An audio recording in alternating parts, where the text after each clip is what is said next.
திருமந்திரம்.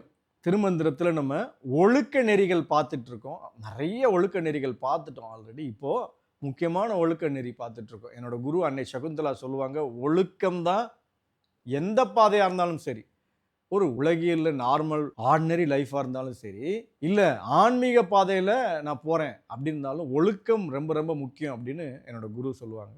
அப்படிப்பட்ட ஒழுக்கத்தில் நிறைய ஒழுக்கங்கள் திருமூலரையா கொடுத்ததை நம்ம பார்த்துட்டோம். இன்றைக்கி பார்க்க போகிற ஒழுக்கம் அன்பு.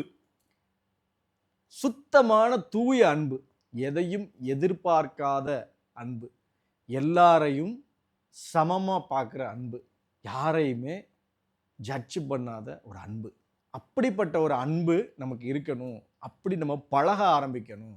என்ன நடந்தாலும் எந்த ஒரு சூழ்நிலையிலையும் அன்பை வெளிப்படுத்த நம்ம தவறவே கூடாது.